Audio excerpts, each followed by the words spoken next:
दोस्तों कंगारू के खिलाफ खेलते हुए टी20 विश्व कप के सुपर 8 के तीसरे महामुकाबले में भारतीय टीम के बल्लेबाजों के बाद गेंदबाजों ने मचाई सनसनी। जहां पर भारतीय टीम के कप्तान हिटमैन रोहित शर्मा का बल्ला जम के गरजा। रोहित शर्मा ने मैदान पर आते ही चौके छक्कों की बारिश करते हुए कंगारू गेंदबाजों की जम के ली क्लास और आतिशी बल्लेबाजी करते हुए 7 चौके और 8 गगनचुंबी छक्कों की मदद से 92 रनों की तूफानी पारी खेल दी। वही दोस्तों लक्ष्य का बचाव करते हुए टीम इंडिया के चाइनामैन कुलदीप यादव ने अपने फिरकी की माया जाल में फंसाते हुए ऑस्ट्रेलियाई बल्लेबाजों की तोड़ी कमर और टीम इंडिया को इस रोमांचक महामुकाबले में 24 रनों से शानदार जीत दर्ज करवाते हुए इतिहास के पन्नों में नाम दर्ज करवा दिया है। नमस्कार दोस्तों, स्वागत है आपके अपने खूबसूरत से क्रिकेट चैनल क्रिक अबूबो में। दोस्तों इस वीडियो में हम आपको भारत और ऑस्ट्रेलिया के बीच खेले गए टी20 विश्व कप के रोमांचक महामुकाबले की पूरी हाईलाइट बताने वाले हैं। लेकिन दोस्तों वीडियो में आगे बढ़ने से पहले अगर आप भी रोहित शर्मा को दुनिया का सबसे बेहतरीन तूफानी बल्लेबाज मानते हैं तो वीडियो को एक लाइक और चैनल को सब्सक्राइब करना बिल्कुल भी ना भूलिए।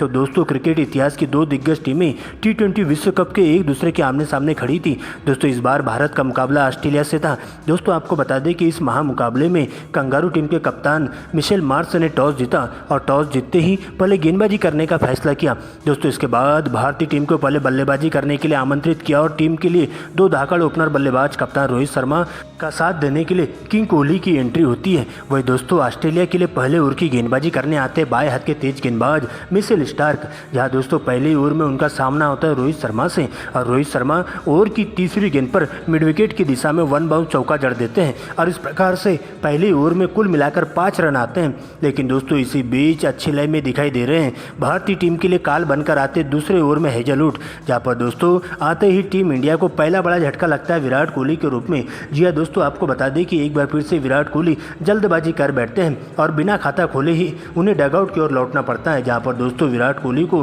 हेजलवुड के द्वारा एक बेहतरीन गेंद के माध्यम से टीम डेविड के हाथों कैचआउट करवा दिया जाता है और टीम इंडिया को 5 रनों के स्कोर पर पहला बड़ा झटका लगता है। दोस्तों इसके बाद रोहित शर्मा का साथ देने के लिए टीम इंडिया के विकेटकीपर बल्लेबाज ऋषभ पंत की एंट्री होती है। लेकिन दोस्तों इसके बाद तीसरे ओवर में मिशेल स्टार्क को टारगेट किया जाता है, जहां रोहित शर्मा इसी ओवर में 4 छक्के और 1 चौका और 1 सिंगल की मदद से 29 रन बटोरते हैं और इस प्रकार से मिशेल स्टार्क की पूरी तरीके से लाइन लेंथ खराब करके रख देते हैं और 3 ओवर की समाप्ति के बाद टीम इंडिया 1 विकेट के नुकसान पर 35 रनों तक पहुंच जाती है। लेकिन दोस्तों इसके बाद चौथे ओवर में हेजलवुड के द्वारा एक सटीक लाइन लेंथ के तहत गेंदबाजी देखने को मिलती है और इस तरह से चौथे ओवर में मात्र 2 सिंगल की मदद से 2 ही रन आते हैं। और दोस्तों इसके बाद तो 5वें ओवर में तेज गेंदबाज कमिंस की एंट्री होती है, जहां पर कमिंस का बेहतरीन तरीके से स्वागत करते रोहित शर्मा और पहली ही गेंद पर मिड विकेट के ऊपर से 90 मीटर का गगनचुंबी छक्का जड़ देते हैं। जबकि दोस्तों इसी ओवर की अंतिम की 2 गेंदों पर बैक टू बैक 2 लगातार 1 बाउंस चौके जड़ते हुए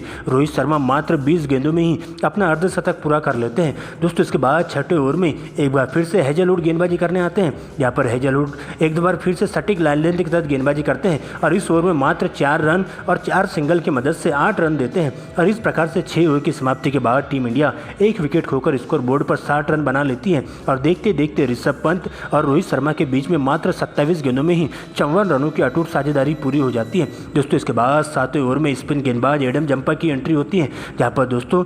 ऋषभ पंत के बल्ले से मिड ऑन के ऊपर से 85 मीटर का लमसम छक्का जड़ दिया जाता है। जबकि इसी ओवर की 5वीं गेंद पर रोहित के बल्ले से भी मिड ऑन के ऊपर से गगनचुंबी छक्का जड़ दिया जाता है और इस प्रकार से इस ओवर में 2 छक्के के साथ ही 16 रन आते हैं और एक प्रकार से 7 ओवर की समाप्ति के बाद टीम इंडिया 1 विकेट खोकर 76 रन बना लेती है। लेकिन दोस्तों 8वें ओवर में स्टोइनिस गेंदबाजी करने आते हैं, जहाँ पर रोहित शर्मा दूसरी ही गेंद पर पुल शॉट खेलते हुए 1 चौका जड़ देते हैं और उसके बाद अगली ही गेंद पर गगनचुंबी छक्का रोहित के बल्ले से देखने को मिलता है और तीसरी गेंद पर ओवर कवर के ऊपर से 1 और छक्का रोहित के बल्ले से देखने को मिलता है। जबकि लास्ट बॉल में ऋषभ पंत जल्दबाजी कर बैठते हैं और 15 रनों की पारी खेलते हुए हेजलवुड को कैच दे बैठते हैं और इस प्रकार से टीम इंडिया को 93 के स्कोर पर दूसरा बड़ा झटका देखने को मिलता है। लेकिन दोस्तों इसके बाद नए बल्लेबाज के तौर पर सूर्य कुमार यादव की एंट्री होती है और इसके बाद 8.4 ओवरों में ही टीम इंडिया अपने 100 रन पूरे कर लेती है, जहाँ पर सूर्य कुमार आते ही एडम जंपा को चौथी गेंद पर चौका जड़ देते हैं 90वें ओवर में। दोस्तों इसके बाद 10वें ओवर में एक बार फिर से स्टोइनिस गेंदबाजी करने आते हैं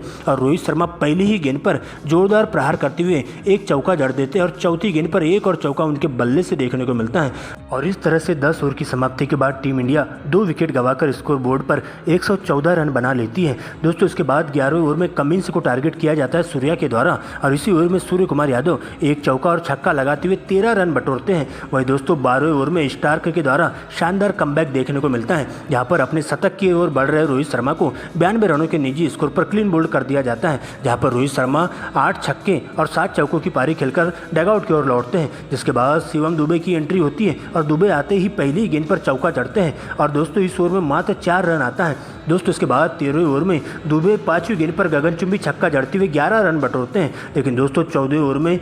एक बार फिर से स्टोइनिस को टारगेट किया जाता है, जहां ओवर की दूसरी ही गेंद पर शिवम दुबे स्ट्रेट ड्राइव लगाते हुए चौका बटोरते हैं, जबकि चौथी गेंद पर सूर्य कुमार यादव जोरदार प्रहार करते हैं और गेंद को दर्शक दीर्घा के बाहर 86 मीटर का लमसम छक्का जड़ देते हैं। दोस्तों इसके बाद 15वें ओवर में फिर से मिशेल स्टार्क की एंट्री होती है, जहां पर सूर्य कुमार यादव अच्छी लाइन में दिखाई देते हैं और पहली ही गेंद पर 1 बाउंड चौका जड़ देते हैं। लेकिन दोस्तों तीसरी गेंद स्लोअर 1 गेंद होती है, जिसे सूर्य कुमार यादव ठीक से पढ़ नहीं पाते हैं और एक बार फिर से टीम इंडिया को लगने वाला चौथा बड़ा झटका होता है, जहां पर दोस्तों सूर्य कुमार यादव गेंद बल्ले का बाहरी किनारा लेते हुए सीधा विकेट कीपर मैथ्यू वेड के दस्तानों में चली जाती हैं और इस प्रकार से टीम इंडिया 15 ओवर की समाप्ति में 162 के स्कोर पर 4 बल्लेबाजों को खो देती है। लेकिन दोस्तों इसके बाद बाकी के ओवरों में कंगारू टीम के गेंदबाजों के द्वारा शानदार कमबैक देखने को मिलता है, जहां पर हेजलवुड के द्वारा फेंके गए 16 ओवर में मात्र 4 रन आते हैं। दोस्तों इसके बाद 17 ओवर में जंपा की एंट्री होती है, जहां पर दूसरी गेंद पर कैच छोड़ दिया जाता है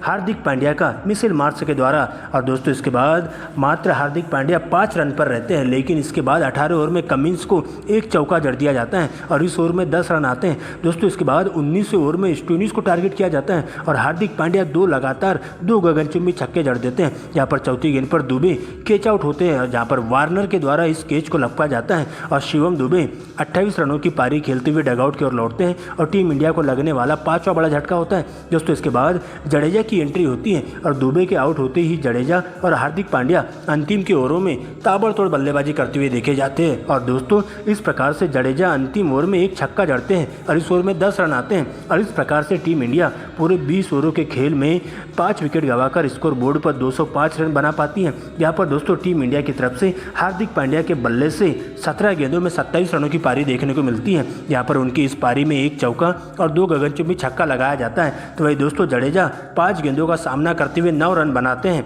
जहां उनके द्वारा एक छक्का लगाया जाता है और इस प्रकार से टीम इंडिया 205 रन बना पाती है और ऑस्ट्रेलिया की टीम को 206 रनों का विशाल लक्ष्य दे दिया जाता है। दोस्तों इसके बाद ऑस्ट्रेलिया के लिए ओपनिंग करने के लिए 2 धाकड़ बल्लेबाज ट्रेविस हेड और डेविड वार्नर की एंट्री होती है, जिनके कंधों पर टीम को एक ठोस शुरुआत देने की जिम्मेदारी सौंपी जाती है। तो वही टीम इंडिया के लिए पहले ओवर की गेंदबाजी करने आते तेज गेंदबाज अर्शदीप, जहां पर दोस्तों वो पहले ओवर में एक चौका बटोरा जाता है, लेकिन अंतिम गेंद पर अर्शदीप के द्वारा शानदार कमबैक देखने को मिलता है और डेविड वार्नर को अपना शिकार बनाया जाता है। यहाँ पर डेविड वार्नर को अर्शदीप के द्वारा 6 रनों के निजी स्कोर पर सूर्य कुमार यादव के हाथों कैच आउट करवा दिया जाता है और 6 के स्कोर पर ऑस्ट्रेलिया को लगने वाला पहला बड़ा झटका होता है। दोस्तों इसके बाद कप्तान मिशेल मार्श की एंट्री होती है और इसके बाद तो ट्रेविस हेड के साथ मिलकर दोनों ही बल्लेबाज काफ़ी फूक पर बल्लेबाजी करना शुरू कर देते हैं, जहाँ पर अच्छी गेंदों को छोड़ते हुए खराब गेंदों को दर्शक दीर्घा के बाहर पहुंचाने का काम करते हैं और देखते देखते 5 ओवर की समाप्ति पे टीम का स्कोर 1 विकेट के नुकसान पर 48 रनों तक पहुंच जाता है। लेकिन दोस्तों इसके बाद 6ठे ओवर में कप्तान रोहित शर्मा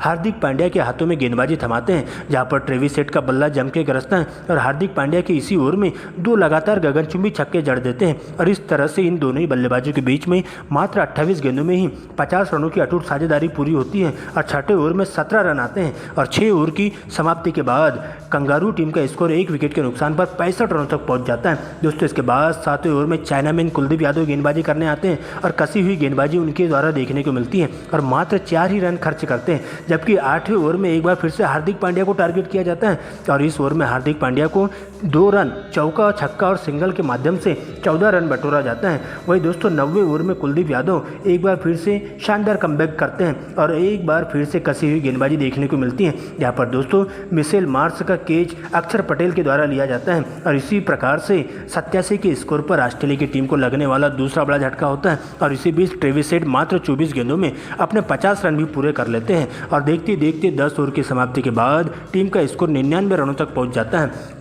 इसके बाद नए बल्लेबाज मैक्सवेल की एंट्री होती है और आते ही कुलदीप यादव को रिवर्स स्वीप लगाना शुरू कर देते हैं और एक ही ओवर में एक छक्का और एक चौका जड़ देते हैं और ताबड़तोड़ रवैया अपनाते हुए भारतीय टीम के गेंदबाजों पर दबाव बनाने की कोशिश करते हैं। लेकिन दोस्तों इसी बीच 14 ओवर की पहली गेंद पर 128 के स्कोर पर ऑस्ट्रेलिया की टीम को तीसरा बड़ा झटका मैक्सवेल के रूप में लगता है, जहां पर चाइनामैन कुलदीप यादव अपनी फिरकी के मायाजाल में उन्हें फंसा देते हैं और 19 रनों के निजी स्कोर पर क्लीन बोल्ड करते हैं। दोस्तों इसके बाद स्टोइनिस के रूप में नए बल्लेबाज की एंट्री होती है, लेकिन अगले ही ओवर में अक्षर पटेल उन्हें मात्र 2 रनों के निजी स्कोर पर हार्दिक पांड्या के हाथों कैच आउट करवाते हैं और 135 के स्कोर पर ही कंगारू टीम को चौथा बड़ा झटका देखने को मिलता है। वही दोस्तों दूसरे छोर से चौके छक्कों की बारिश करने वाले ट्रेविस हेड भी जल्दबाजी कर बैठते हैं, जहां पर 17 ओवर की तीसरी गेंद पर जसप्रीत बुमराह उन्हें अपना शिकार बनाते हैं और 150 के स्कोर पर पांचवा बड़ा झटका कंगारू टीम को लगता है, जहां पर ट्रेविस हेड 43 गेंदों में 76 रनों की धुआंधार पारी खेलकर बुमराह की गेंद पर रोहित शर्मा को कैच दे बैठते हैं। दोस्तों इसके बाद ऑस्ट्रेलिया का कोई भी बल्लेबाज